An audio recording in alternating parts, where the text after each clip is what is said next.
Hey everybody, it's Josie. Welcome back to Cedar Creek Homestead. I hope you guys are having a wonderful day. It's overcast here again today. It's not been as hot. Still haven't been able to get in the garden. It seems like we get rain and then it dries out for a few days, and where we could get in and with the tractor and do tilling and get some things ready so that we can lay down our ground cover. And it rains again, and so I was on the schedule for Monday to have my garden tilled, and Sunday afternoon after church it came a golly washer, and it poured and poured. We got golf ball size hail. Nothing was damaged except the kids got a little bit of hail damage on their truck, not enough to turn into insurance. And my poor snowball bush, with all the rain that had it hanging low last week, this week the hailstones just beat the poor bush to death. And now it still looks good as far as a pretty green bush, but all the pretty little white snowballs has been beat off of it. And so I'll live with that. It didn't kill it, and I'll just look forward to blooms next spring. We've been working hard here in the strawberry beds, getting new berries planted, pulling some of the old ones that needed to come out, making sure that the runners have plenty of room to root and make new strawberry plants. And I tell you, I don't know if it's because we've had so much rain, but the ants are horrible this year. And those little boogers about ate me up when I was working in the strawberry bed earlier today. And I ran into some poison ivy. I've told y'all before, I don't appear to be allergic to it, but Blade is highly allergic to it. So I wanted to get that root out, and that taproot is as bad as a dandelion taproot. And I dug and dug and dug and finally got it out of there and got in here and got washed up, because I am babysitting baby Howie today while his mom and daddy works, and I didn't want to have anything on me that he might come in contact with. He's got sensitive skin too. So anyway, I'm in here and he's taking his nap, so I thought it would be the perfect time to talk to you guys. What I wanted to talk to you today is about seeing the value in things. What are the things that we treasure? I hope that you guys can see this mandolin. Now, I cannot play a mandolin. I wished I could play it. Blade can play it, and I want him to teach me. I would love to be able to sit on the back porch and play music and spend quiet time with the Lord. And I'd like to teach baby Howie and future grandbabies songs and music, and I'm hoping that Blade passes a tradition of being able to play onto them. Now this mandolin, even though I can't play it, is a treasure to me. And it's a treasure to me because it was Howie's mandolin. And this thing has been played maybe once or twice since Howie passed away. It's been at the church. And we brought it home Sunday. And Blade's going to teach me how to play it. I was thinking about this mandolin and how a lot of people would just see it's just an old mandolin. It's not fancy. It's not, it's not a top brand. It's not top of the line. But this mandolin holds a lot of memories. I can still see my Howie playing and singing. And it made me think of a song, The Touch of the Master's Hand. And some of you, no doubt, have heard it. Talks about being at an old auction. And, of course, this is Josie paraphrasing, telling my version of the story or the song. Being at an old auction. And most auctions, if the owners or if it's an estate auction, they usually have a lot of stuff because it's a collection of a lot of years of their lives. And I imagine all of the stuff all around. If you've ever been to an auction, you know that, especially old farm auctions, there's usually tractors and equipment and all of their stuff from inside their house, their cookware and their baking dishes and all the stuff that the lady of the house had, and furniture and just all kinds of stuff. And a lot of times they'll have big trailers backed in with boxes that have stuff in it, and they auction off the boxes, instead of just doing each item. That's what I imagine when I hear this song. And it talks about the auctioneer at the end of the day when they're all tired and probably sunburned and hot, sweaty, and ready to go home. And he looks over and there's one more item, and it's an old violin. So he picks it up and he said, "Who will give me $1? Who will give me $2? Who will give me $3 for this old violin just to get it sold and get out of there?" The story goes on, the song goes on, that this old man comes in from the back. And I like to imagine that it might have been somebody that was part of the estate or knew the estate owners, came up to the front and picked up the old violin and began to play it. And out came a beautiful tune that kind of quieted everybody and drew their attention back to what was going on there. And when it was all said and done, it said the auctioneer in a quiet voice, and you know auctioneers aren't quiet, they have to be loud to get out across the crowd. But the crowd was hushed, and he was quiet. And he said, "Who will give me 1,000? Who will give me 2,000? Who will give me 3,000? And there were people there that questioned, what's the difference? Why now? Why now is it thousands of dollars instead of mere dollars? And the auctioneer's answer was, the touch of the master's hand. Well, the song also brings out how when we have a life that has been full of sin or full of disappointments and full of letdowns and shortcomings, and people see nothing, God sees it all. And with the touch of his hand, he's the master. With the touch of his hand, he makes a change. He makes us valuable. He makes the difference. In our lives, there are a lot of things and people that we see every single day. I know how it is at my house. I walk by an item inside my house or out on the farm several times a day and never pay any attention to it. Sometimes we can do that with people. At the grocery store, at church, even in our families, we can walk right past people and not even consider that they're there.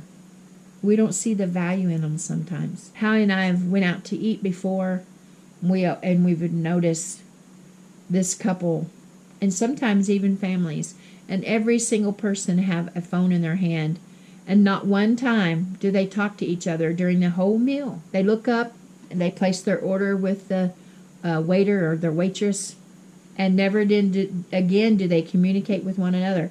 They're on their phones. We lose the value of each other. Sometimes we can let the age gap keep us from recognizing the value in one another. And all the stuff that's going on with the world today, I would say that now's the time for us to begin to treasure one another, treasure the knowledge and wisdom that other people can give to you. Those gone before us have been treasures to us. They were full of wisdom. They were full of knowledge. They had something to bring to the conversation. And if you listened, just sat and listened to them there on the back porch or around the kitchen table or the dinner table when they were all together telling stories about how it was when they were young people, that's a treasure. That's a valuable thing. And if you still have people in your life that can sit around and tell you how things were and what they did, that's a treasure for you. That's a valuable thing, to listen to those people.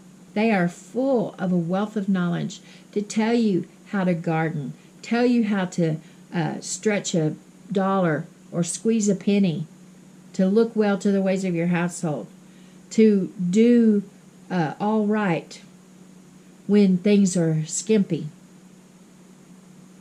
to make do with what you've got, and how to do okay when you don't have anything. Those people know. Those older people around us, and I'm getting closer to being the older people. My kids would tell you that I am an older people. There's a lot of value in those people. a lot of wisdom, they're treasures. And then to those of us that are older, I would say don't be so quick to count the young ones out either. They have a lot of energy. They have a lot of drive. And there's been a big movement here in the last few years of people going back, searching out the old past and the old ways and going back to it. And we want to be willing to teach them. Be willing to share the knowledge that we have. Book knowledge, yes. Wisdom, everyday life wisdom, yes. Both of those things are so important that we take the time to share with one another. I think with all of the things that are going on now, we need to recognize the things that are around us that are valuable. Find another use for things. Now this mandolin of Howie's, I plan to pass it on, and the music will continue to be played from this, and I'm excited about that. There's all kinds of things to value, and we're hearing a lot of that in the in the news today. We're hearing value, and we're hearing interest, and we're hearing inflation, and we're hearing recession, and hearing depression. What we need to do is open our eyes and look around us and see the things that we have that are still valuable, that still have a use. And we also need to look around the people that we're associated with, the people that we come in contact with. We need to see their value and their worth. We're all in the same lake, but we're not all in the same boat.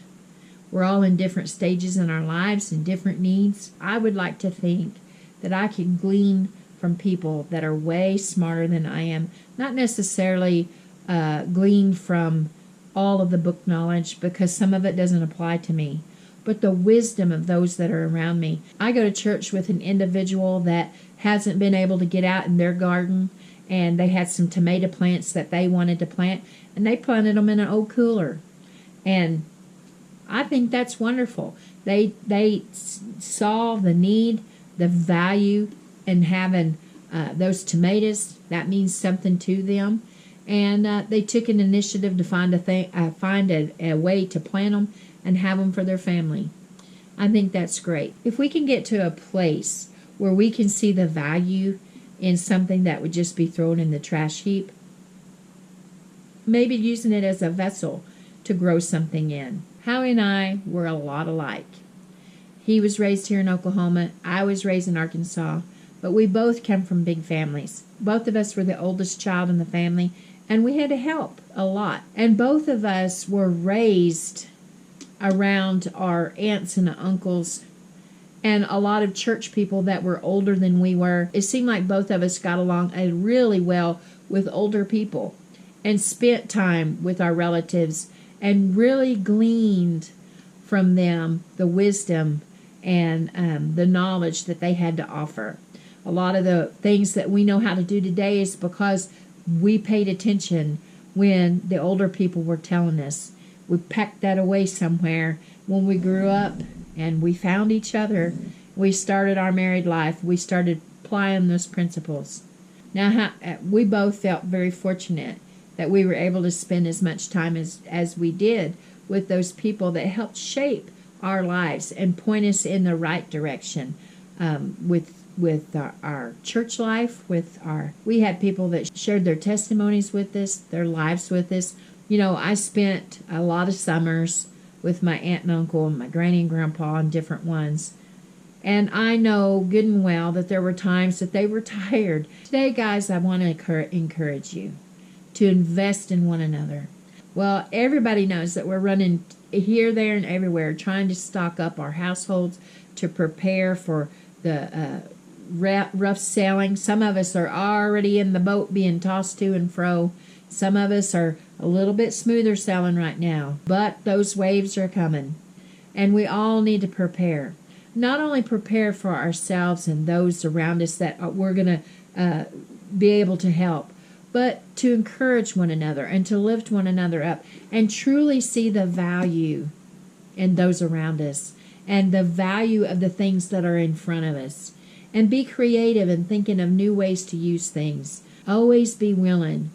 You know, you don't have to go out and grab somebody and say, let me share with you the latest tip I've learned. But if they're curious and they're interested, then be willing to share your knowledge. You know, it just might be if you teach them how to garden or you teach them how to can and preserve, they might turn around and be able to help others do the same thing and be able to encourage one another and take care of your little community right where you're at. Sometimes we just forget to look up and see those that are around us and pour into their lives just a little bit. Let's take care of one another. Let's be willing to spend time with one another. The truth is sometimes you'll find yourself being the little red hen in the story, that nobody is there to help you. They want the benefit at the end when the bread is baked. They don't want to help you all through the gardening and all that. You'll find yourself there sometimes.